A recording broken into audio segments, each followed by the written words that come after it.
serve or you just filed? We have just filed. We are waiting to pay because of the mapping issue. And once we are mapped by close of business today, we definitely will serve by noon and council can be able to respond. I think council instructions and full disclosure by his clients. It's okay, Mr. Anyisi, let's not get there, council. Yes. Yes, Your Honor. First, for complete date of service to confirm the correct position.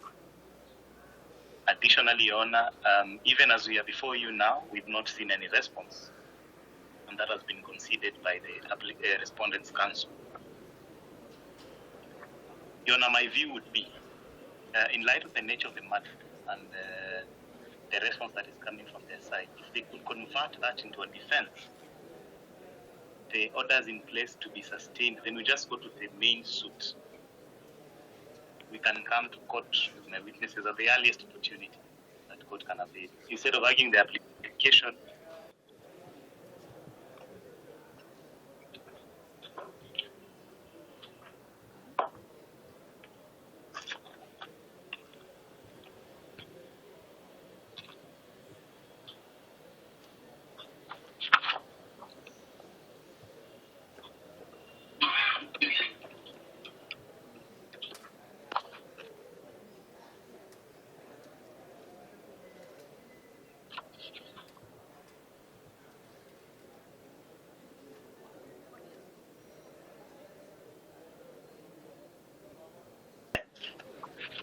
In light of the fact that I've not also had occasion to see the responses by the defendants' respondents, Mr. Omari has indicated that they have filed or they are filing a replying affidavit, and he has also mentioned a counterclaim. Of course, I'm assuming the counterclaim is coming in the frame of a defense. So what I'm thinking the best way then would be for Mr. Omari, upon mapping, to serve the applicants by close of business today. The applicants can take time to put in a further 1 day in light of the urgency of the matter again on the 28th, which should be on Wednesday. I'm not able to determine whether we should proceed to the hearing of the main suit or whether canvassing of the application itself could actually address all the issues. But we should be able to determine that once we see all the pleadings. And nothing stops us from relying even on affidavit evidence where circumstances allow to obviate the need of hearing witnesses. But we are not able to make that determination until when Mr. Anyisi is served fully and also they make the responses. So my request would be you come back on Wednesday so that we can take final directions. That's in order. That's in order, Your Honor. We undertake to comply with the directions by close of business today, and we will be able to.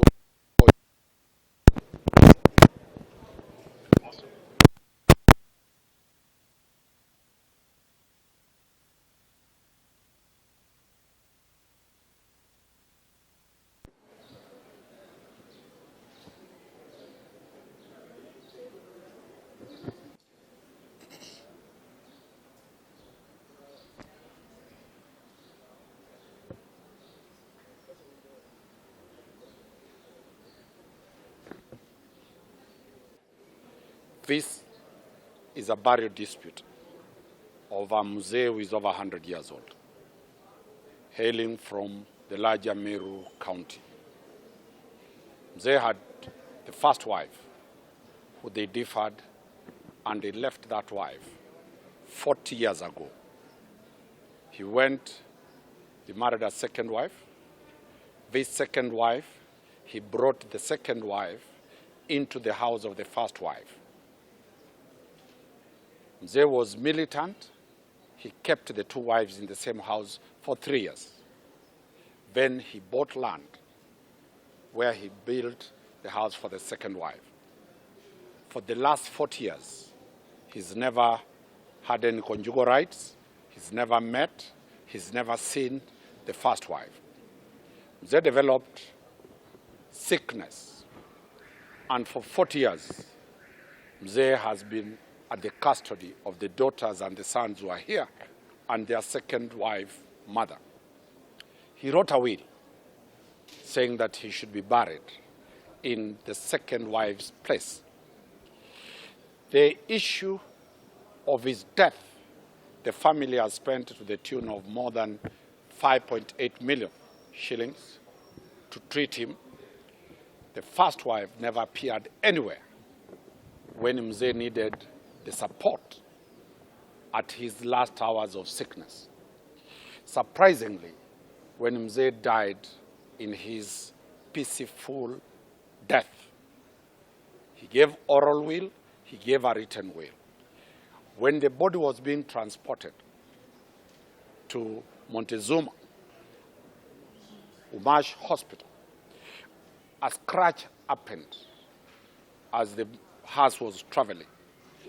This other family demanded that Mzee was murdered by the second wife and the daughters.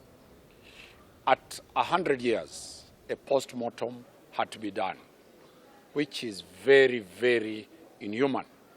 After the post-mortem was done and it cleared that Mzee was not murdered, they moved to court to stop